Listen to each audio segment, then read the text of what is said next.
My mom hates when I do that, when I do this and make funny faces, or when I do this with my neck. She'll see when I'm sorry, it just went live.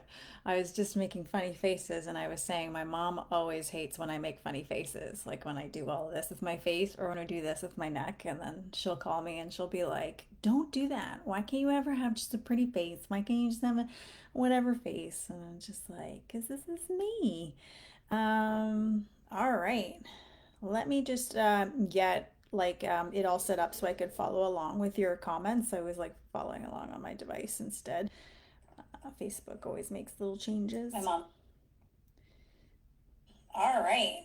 Okay, now I can follow along. So let Facebook do its thing and let you know that I'm here. I'm here with you live. I see Tony's signed on. Hi. Um, and we're going to jump right in it. Oh, Sharon's here for her lunch and learn. I love it. I love it. Right now these trainings, just as a side note, are every week at noon, basically. And so it's great if you can add it into your calendar and just take your lunch break during this time, and then it gives you an opportunity to ask me questions if we're live. But also make sure that you're not missing this stuff because it's great, and it's great to have one of this information if you're on your own journey. Okay, so before we kind of start off today, I always like knowing who's here. So I know Sharon's here because she said hi. Tony has said hi as well. So I always love it. Like if you just drop into the comments, if you're here live and say, hey, of course, if you're here live, you have the opportunity to ask questions as well. But let's say you're like, hey, 12 doesn't work for me. I get just not that flexible. So if you're here on the replay, just drop into the comments and say hi anyway. So these trainings are about taking like bigger topics and then making them like simplifying them, right? But it's not just about simplifying them so they make sense for you. It's like, okay, so now that I understand it, how do I apply it, right? Because it's not the knowing that's actually going to make the changes, it's the actual doing, the implementing of in a consistent, even if it's imperfect, consistent way that's going to solicit the change that you want, right? And so this is just really about one, giving you permission to take imperfect, consistent action, and to simplify things. So you take what you need from this training or from many trainings, you apply it, come back here, grab the next training or grab the next tip, because sometimes there's multiple tips in a training, and then start kind of habit stacking what you're learning. Okay. So I just thought like I might as well start off just being super, super clear about what we're going to be talking about today. So what we're talking about are the 12 reasons you're not losing weight, even if you're in a calorie deficit. And I just wanted to be like super direct right off the bat and just be really clear. The only way body fat comes off is with a calorie deficit. So if you've lost weight in the past with, let's say you did fasting, let's say you did keto, say you did shakes, let's say you did cutting out carbs, it wasn't magic. It wasn't those things that made the weight loss come. It was the fact that you were in a calorie deficit. So carbs don't make you fat, sugar doesn't make you fat. Chronically eating more calories than you burn kind of does solicit more weight gain or more fat on your body. And I should also add that muscle does not weigh more than fat. So 5 pounds of muscle and 5 pounds of fat, they'll look vastly different. Let's say these two things weigh the same, and this one represents fat, this one represents muscle. You're just going to look tinier because muscle is going to occupy less space in your body. Now, with the calorie deficit, this is all true, right? And this is all true even if you're in perimenopause or menopause. It is also true even if you believe you have high cortisol or are insulin resistance, and even when your body feels like it's fighting you. So it's really important for me to start off the bat that in order for you to lose weight or even fat loss, because fat loss is completely different than what the scale is reading, right? And majority of us are after fat loss, but are using this scale to determine. Lots of different things can factor into why the scale is moving or not moving in the direction you want. Fat loss is actually what we want because it's more in alignment with better health, for example. So whether you still need a calorie deficit, the challenge that a lot of women fall into is that there's a couple of things. Is one is that they're not tracking. So they feel like even though they're eating healthy or clean, all the foods are made at home, they don't really snack, they don't really have cravings or whatever, it does not equal that you're in a calorie deficit. The only way to know if you're in a calorie deficit is to track over an extended period of time, which we're going to get into as well. But also, when you are on a weight loss journey and you're like, well, I lost a ton of weight when I cut out carbs, it's because the carbs solicited a calorie deficit, not because you cut out carbs. Or I replaced a meal with a shake. It wasn't because the shake solicited the weight loss, it was because the shake solicited the calorie deficit that you needed to lose weight. Same with keto and same with fasting as well. And this still applies even though you feel like your hormones are out of whack or out of balance. Are there different ways of going about it so that your hormones feel more in balance? Yeah, for sure, right? How we make up that calorie deficit, what we do to get there will impact our hormones negatively or positively, right? So that influences it that way. But the statement still stands true is that your body fat only comes off if you're in a calorie deficit, even if you're in perimenopause, even if you're in menopause, even if you have high cortisol, even if you have if you feel like you're insulin resistance, or even if you feel like you've tried everything and you've cut out stuff and you're eating the cleanest. So let's just dive right into the 12 reasons, because maybe you just needed the cliff notes and you're like, I'm only here for a good time, not for a long time, and that's all you needed to learn from today. Then you can kind of walk away with knowing that. But if you're looking at the 12 different things that we're going to cover today, then stick with us. It's a great opportunity for you to grab your notepad and your pen as well to jot them down, because what it's going to serve you is okay, if I'm doing everything, am I doing these 12 things, and to what extent am I doing these 12 things? So it's a good idea to grab your notepad. And again, if you're here live, it's a great opportunity to pause and ask me any kind of questions. Okay, so number one is you're sitting more than you think. Now, you might think because of what I do is that I get a lot of movement in. And the fact is that I sit at this computer for a large portion of my day. When I'm coaching clients online or remotely, I'm meeting with them via Zoom, right? And I'm checking in on their daily progress every single day via the computer. I'm doing things like this. I'm talking to you over DMs, and I'm on phone conversations as well. So I'm actually not getting a lot of movement by sitting here. You would think the opposite, right? Even when I teach classes, I'm actually moving around and checking your form or adjusting your body for the exercise or grabbing you weights. I'm not working out with you. That's not my style of kind of coaching in person. And so in order for me to get my steps in, I have to go for a purposeful walk, because I got to tell you, even my step count is like, if I just went to the kitchen just for my desk, it is very, very low. So you might work out like I work out, right? So you might work out, but what about the other, let's say 23 hours, right? Sure, you're sleeping the 6 to 8 hours, but that leaves 17 to 15 hours, for example. Well, what are you doing? You're nailing your meals, but movement outside of that is really low. So there's a difference also between movement and exercise. You can be good at your workouts, but not on the movement part, right? You can be good on the movement part, but not on the exercise part, which we're going to kind of get into in a bit. So think of it like this. Your body is a bank account. Fewer daily steps equals less savings. So if you're eating less, the math might not add up, right? Now I get it. Days are busy and work means a lot of sitting. It's just the nature of your job, right? And do you need to hit 10,000 steps at all, or even right out of the gate? No, you don't. But you do need to move, and that means making it a priority, kind of a non-negotiable, not just when you feel like it, but regardless of how you feel, even when it's super hot out, right? So more steps equals a bigger deficit. And you, like, just like we started off this training, is like you need a deficit in order to solicit the weight loss or even the fat loss that you want. You need it. So you can create it by just moving your body more. So could your lack of movement be quietly canceling out your calorie deficit, right? Because your calorie deficit could be it if you were moving a lot, but you're not moving a lot. So then therefore you need to create a different calorie deficit. Sure, you can do that by eating less if you can tolerate your hunger, your energy, and your cravings.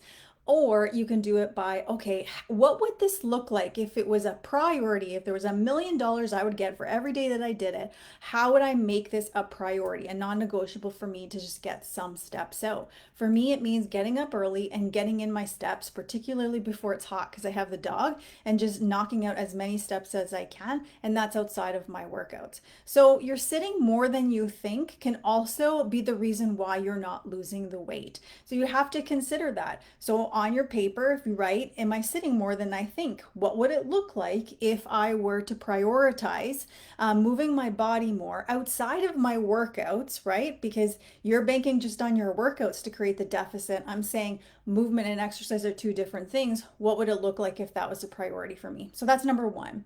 Number two, you've lost muscle over time. So muscle burns more energy. It does not weigh more than fat. After 40, we kind of start losing it, and we start like obviously there's a decrease in muscle mass, especially in perimenopause and menopause, when hormones and sleep and stress change how we move and how we recover.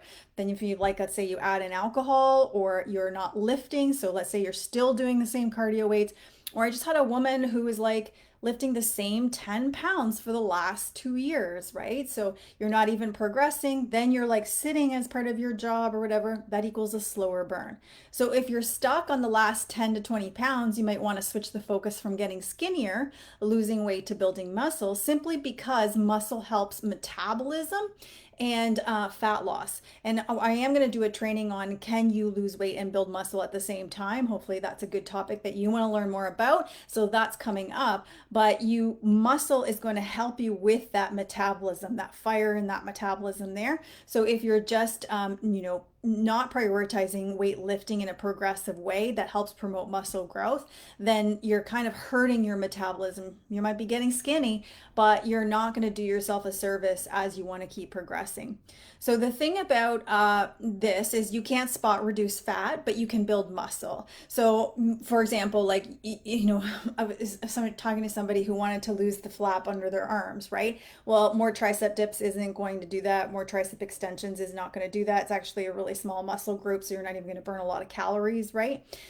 Same with like, you want a flatter stomach, more planks, more sit-ups, more of that is not going to do it. What most women don't realize is the more they diet, kind of the fatter that they get. And there's excellent research to support this. So let's say you do a diet and lose 30 pounds, 18 pounds of fat and 12 pounds of muscle, let's say. A few months later, you regain the 30 pounds, but guess what? You've regained 30 pounds of fat. You lost all that muscle. So what's happening here that you might not realize, you have less muscle, more fat. And because of that, you have a different metabolism. I really need that one to land right here and pause. So let's kind of go over it a little bit slower here.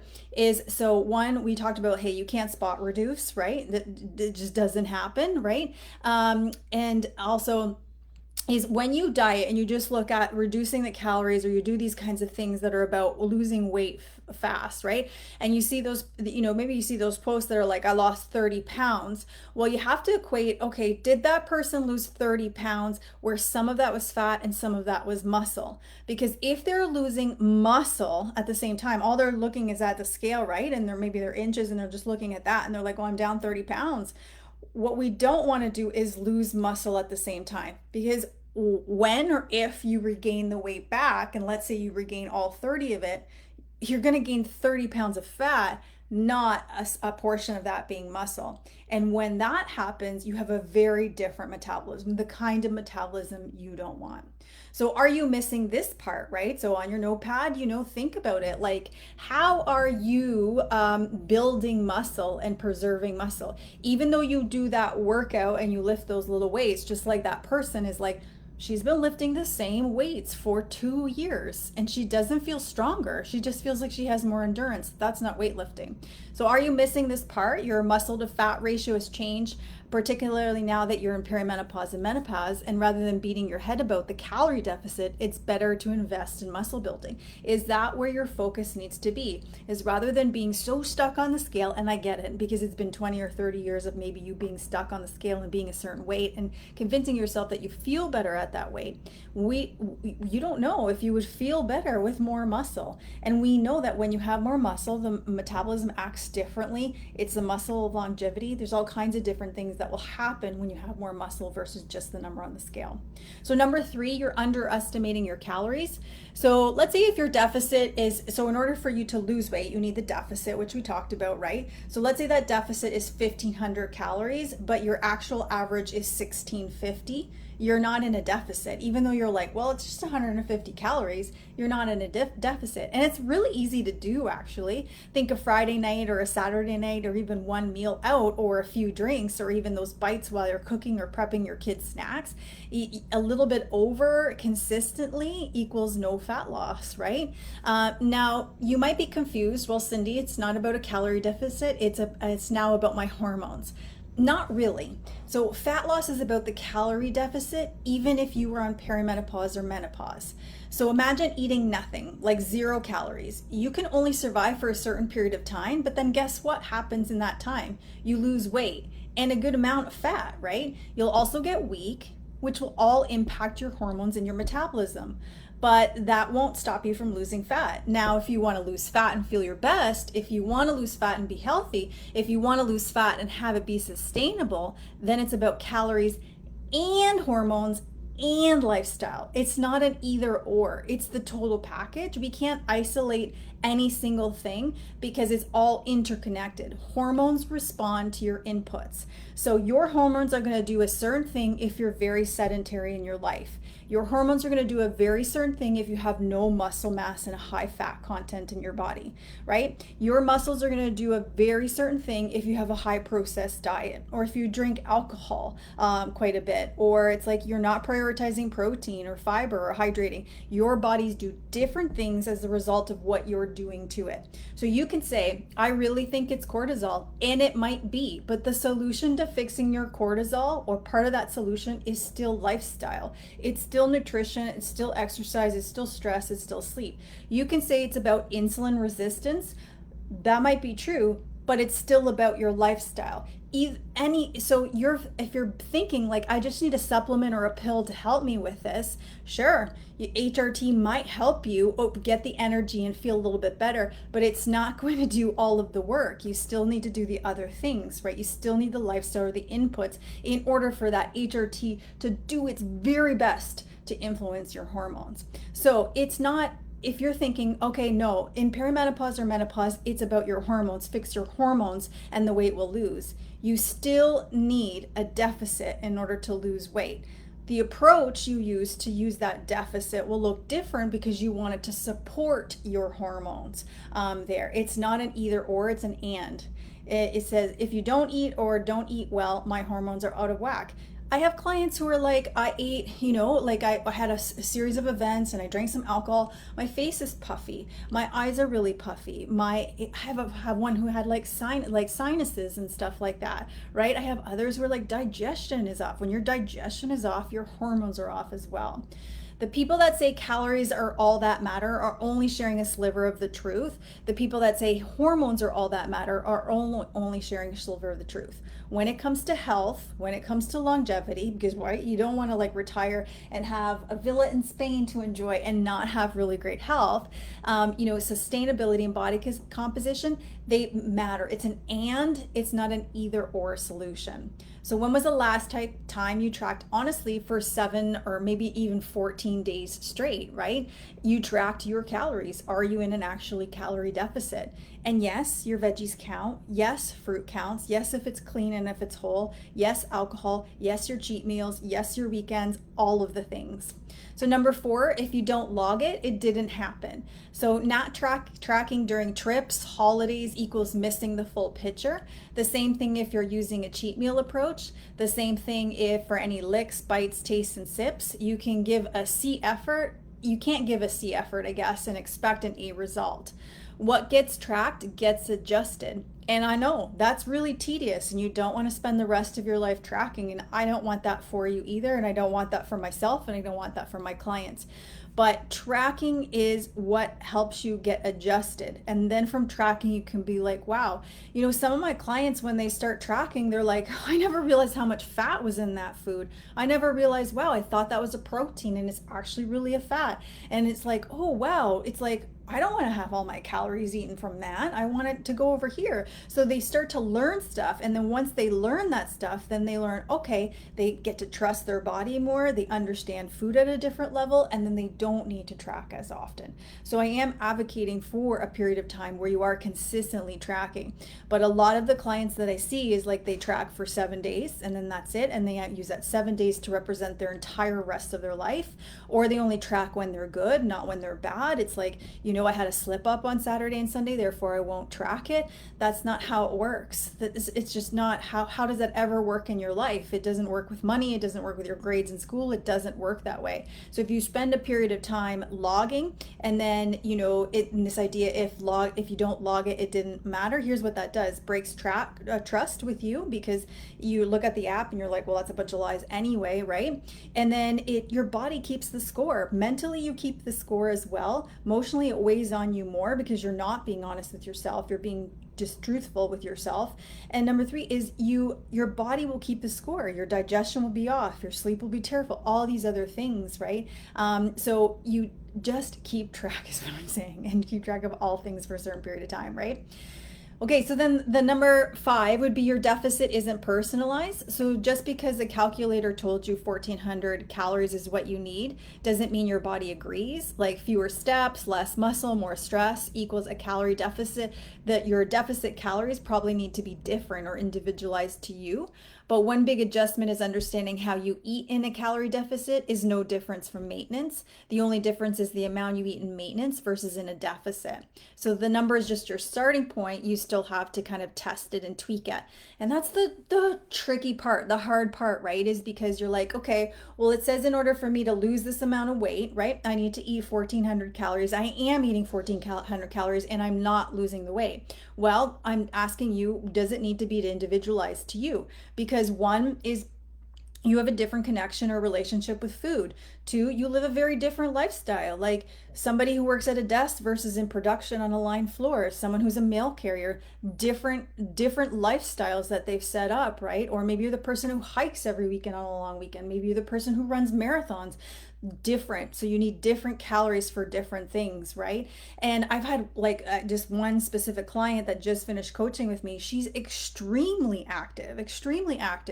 And she had these, this is what I need to do lose weight, because she had lost weight. Then she kept going back to that's what she needed. But her lifestyle was so much different now that her body could do so many different things. And so she needed to eat more and eat more. We had to adjust her eating twice in order to get her into that right caloric deficit that she needed, in order to solicit more weight loss that she wanted.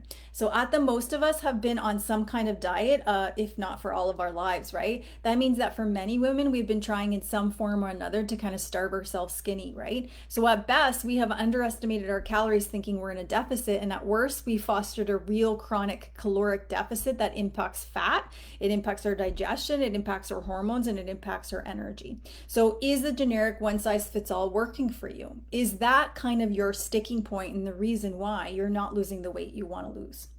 So it's worth exploring that as well.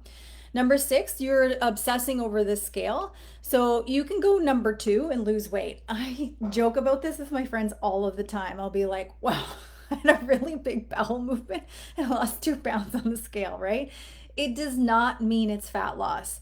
You can gain muscle and lose fat and the scale won't budge. I have clients who are losing inches and their body looks different, their clothes fit different, but it's not budging on the scale. If pants are looser but the scale is the same, you're still winning, right? So we got to stop chasing the number and look at it, okay, how is my body changing, or how do I want it to change, and how do I get it there? Women often using the scale to assure themselves they're on track with losing weight and if their habits are kind of working or not, right? So if I stepped on the scale and I was like, yes, it's down, this is working. And then the next day it's up, or it's like you do it in the morning and at the end of the day it's up, 2, if not 5 pounds, then you're like, it's not working. Or you feel like your effort is so much greater than what the scale is putting out. And when they aren't, the scale kind of stops going down. They stop doing the things, the habits, and their weight comes back. They are more assured and excited about the scale versus their habits. So here's what I want women to know, the women that are obsessed with the scale, right? There's a difference between losing body fat and just losing scale weight, which I kind of alluded to at the beginning of this training. If your body fat percentage as a female is greater than 30%, then this is what you need to focus on reducing. Reducing body fat improves your overall body composition, how your body looks, feels, and even moves, right? So for some women, when they lose body fat, the number on the scale will go down, and for others, it will stay the same or even increase when they're losing body fat. It will depend on your starting body composition. So you can drop 3 pant sizes and the scale could stay exactly the same. You could look like a leaner, thinner version of yourself and the scale could stay exactly the same. So as a midlife woman, you have to realize that your body composition is not the same as it was when when you were, let's say, in your 20s or even in your early 30s, when you could easily or more easily, I guess, lose scale weight. You had more muscle at that time and you were likely more active then too, right? So as we kind of age, we lose muscle, like we talked about, heading towards menopause, and then we begin losing that muscle, which means your body, like your body fat percentage goes up, and your lean muscle tissue goes down, right? And so then what that means really is that your body composition kind of worsens. Less muscle equals less calorie burn. That means your expectations with the scale has to change unless you want it to be trapped in a diet prison for the rest of your life. So, since your body composition has worsened with age, the scale is just not going to do what it previously did. You are now in a place where putting on muscle to lose body fat has to become the focus. So, just because you're 150 pounds on the scale does not mean you are healthy or that you have a healthy relationship with food or that you have a good functioning metabolism with muscles and strength and good endurance and even just a good cardiovascular system. So, are you letting the scale distract you from what's actually changing? Are you letting the scale feed your all or nothing perfectionist mindset? Are you letting the scale dictate your expectations? These are all things that we have to consider when the goal is losing weight. So, number 7, your tracking is too vague. So, you're eyeballing portions, you're skipping small bites, you're not weighing your food. These things all add up, right? I get it. Like, how tedious is it? Every lick, bite, sip. When you make it your focus, like I have made it my focus to only eat 4 times per day, like so 3 meals and a snack, because I'm working on my digestion as well. And so when you do that, you become hyper conscious of what it is that you're putting in your mouth because you've made it this guide for yourself. Like, I'm only going to eat 4 times. And you become hyper aware of, wow, I was really mindlessly snacking a lot. I was snacking a lot when I wasn't even hungry. I wasn't even tuning into my hunger signals.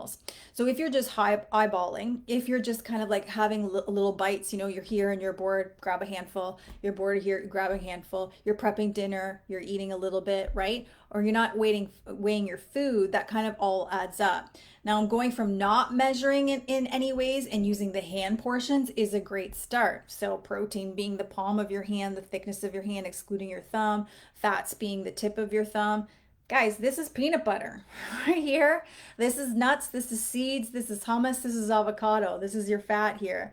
A carb is like this medium-sized fist, and then your veggies are about 2 hands here. This is the size of your fruit. Just think about what you're putting in your smoothie in the morning, right? Then you might need to progress into measuring or weighing your food, right? If you're here and you're nailing it, and you're just like, I'm eating healthy, I'm eating clean, I'm eating whole. I don't do this, I don't do that. I barely snack or whatever. Then this is where you need to start with your hand, right?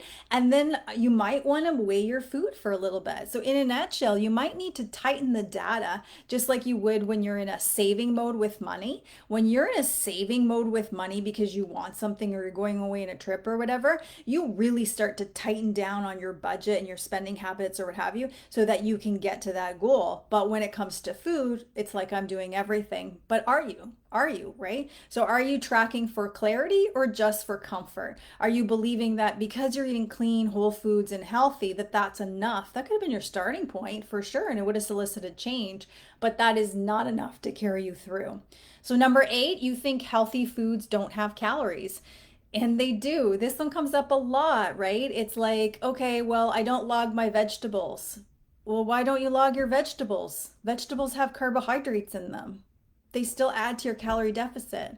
Or, if you're not eating this much in nuts because you think it's a protein and it should be the size of this and the thickness of this, holy shit, didn't you eat a lot more calories than you thought, right? Same with hummus. It's like you bring the little container of hummus. Hummus is a great fat, but it's not a protein, right? Avocado is really great for your digestion and has so much fiber in it. It's great, right? But it's like you're eating half a avocado. That's a lot of calories, right? And then think about what you're putting in your smoothies. They're all still calories. Yes, they're nutrient dense, but they can easily tip you out of a deficit. So clean eating doesn't mean calorie free. So are you assuming, like I've said already, healthy means it doesn't count, right? Number 9, you're not balancing your meals.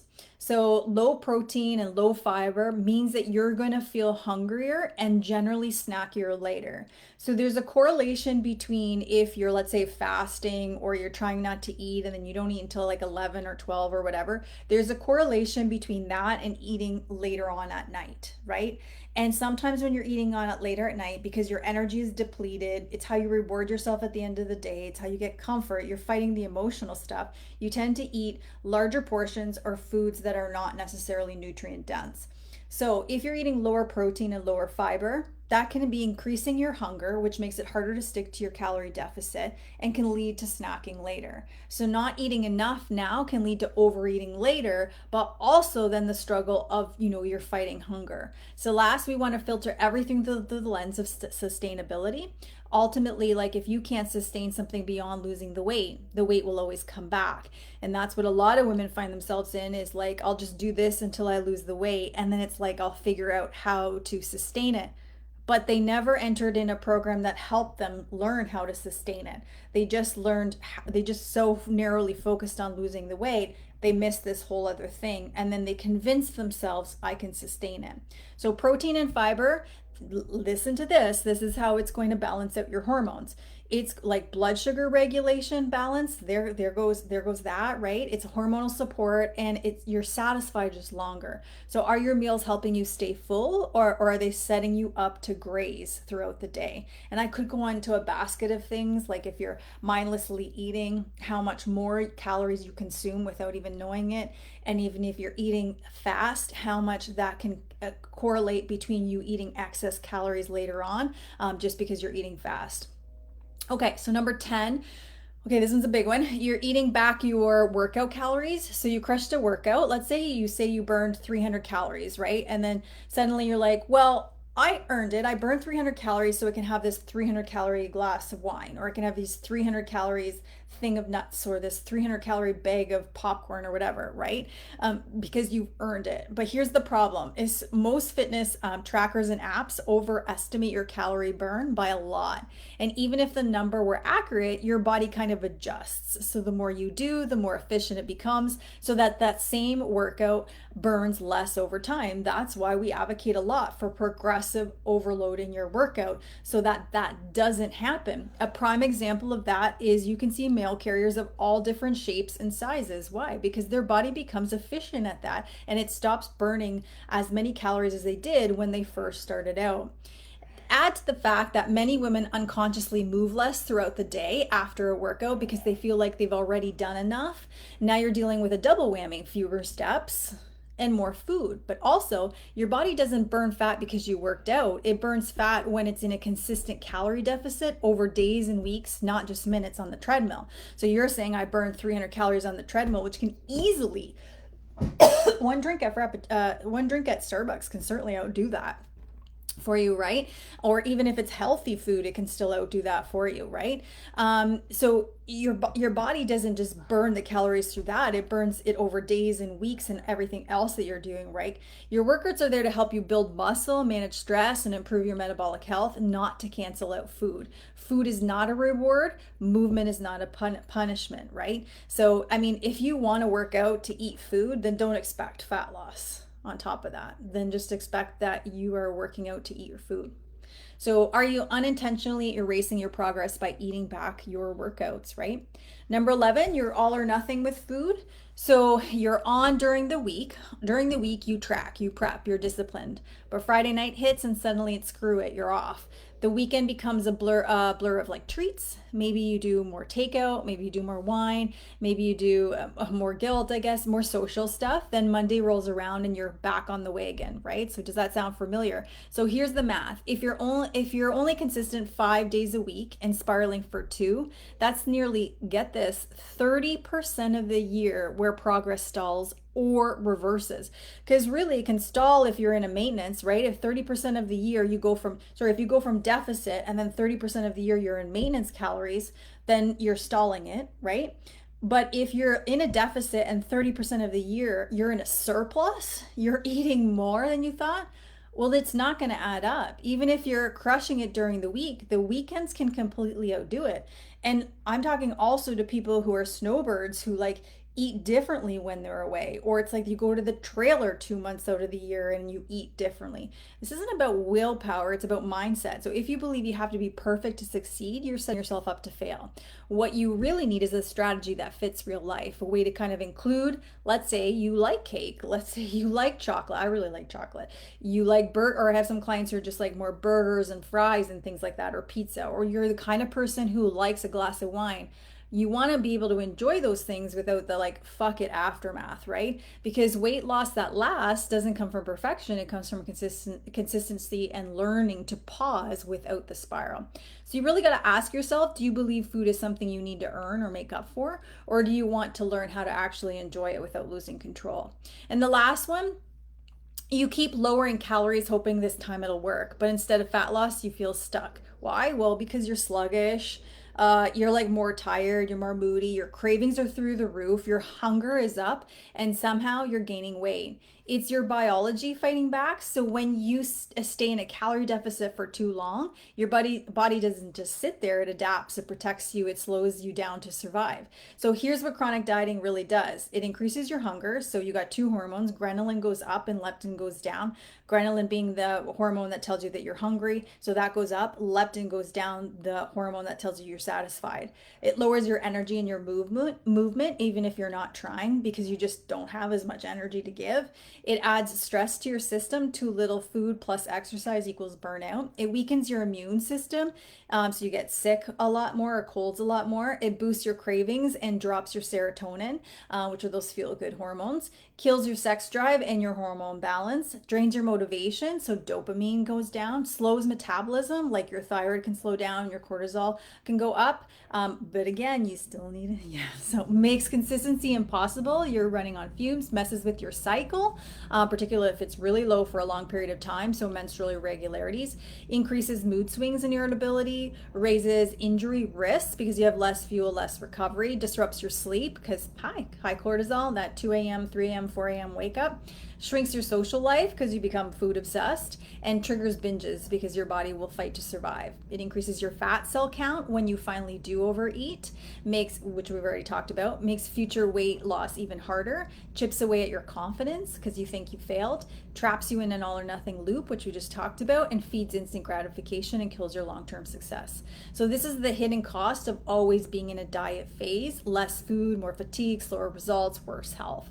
You need to know how to do the deficit in a slow way that doesn't impact your health, doesn't impact your energy or your hunger or your hormones, and then go into maintenance for a period of time, which is vastly different than not caring. Vastly different. So, do you know how to eat to maintenance without guilt? Do you know how to care about your health without obsessing over your weight?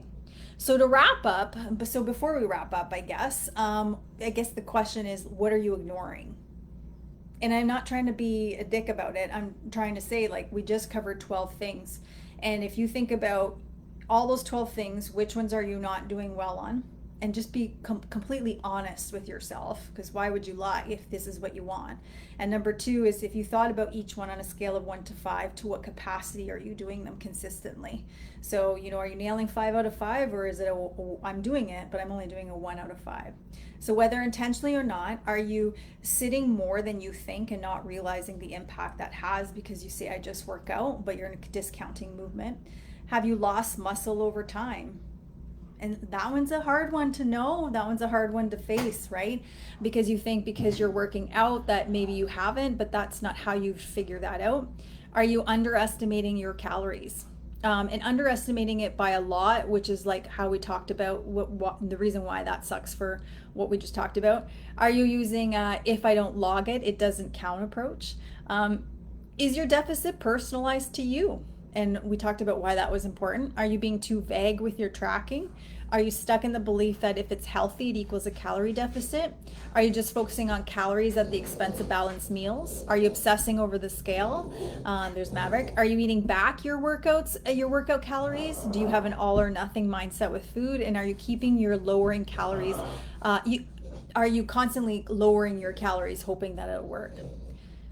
That wraps up today's training. My DMs are open. I'm sorry. You can comment in the You can ask me anything in the comments below while we're still here and wrapping up this training as well. Again, if you're in the replay, I'd still love to know that you're here. But also, it's like, okay, what's the area you want to focus on? Because if you're like, I really want to lose weight, I believe I'm in a calorie deficit, I think I'm doing everything right, what's the missing link? What's the missing link? Or are you listening to this and being like, yeah, but she doesn't get this about me, so this doesn't apply? So these trainings are really kind of to help you kind of take imperfect, consistent action. Basically, take what you've learned and turn it into action. Because if you just keep it as learning, what ends up happening is you create the gap between I know what to do, but I'm just not doing it. And then that even becomes more discouraging. The divide becomes bigger and bigger. So you got to always take what you've learned and turn it into some sort of action. So while these trainings provide valuable steps, they're just one way I support women. I do coach one-to-one with women. That's kind of where the transformation happens, because we're working on everything all at once, right? We're looking at simplifying nutrition, we're looking at exercise and movement, we're looking at stress, we're looking at sleep, we're looking at overall lifestyle. And we're doing it in a way that not only solicits fat loss, but supports your hormones, your energy, and your digestion. We're also looking at the mindset shifts that need to happen, because if there's a disconnect between your mind and your habits, then you're going to be doing all of these things, but eventually this gets louder and louder and louder, and then you stop doing the things. And it's really just giving you the structure, the tools, the high accountability to make it stick, not just while we're coaching together, but then to know how to do it once the coaching is done. If you're interested in that, then I would ask you to, one, you can pop into my DMs and then ask me all kinds of questions. I'll be happy to answer them as well. I always like starting with knowing what your top 3 health and fitness goals are. And then if that feels way too scary, then just head to the guide tab at the top, head to the one that's listed transformations, and then you can hear the stories of other women that have felt exactly the same maybe as you're feeling and took the leap. So I'll be back next week with another training. Just before, I've lost so much muscle and building them back sucks, but so worth the effort. I'm going to tell you this, Sharon, and Kathleen's on here, so she'll understand this as well because she brought it up. So it's losing muscle and rebuilding it is much harder than maintaining it. It's if you can figure out a strategy of always maintaining your muscle, then that's much easier than having to losing it and rebuilding it. Now, chances are that we have a mindset that says we've lost more than we thought, and that actually isn't the case. We have seasons. So I know for you, Sharon, it's like we went through a season of like really running and focusing on running. So your calendar had to kind of shift in order to make room for the longer runs that you were doing. That's a season that doesn't necessarily isn't representative of one where you're at, the progress that you've made, or the muscle you did lose or not lose. So it's just something to consider there. It's great to have seasonal kind of changes in your program as well. Okay. I'm Coach Cindy, figuring out how to sign me off. I hope that you'll pop into the comments and tell me what your imperfect action is as a result of listening to today's training. Thank you.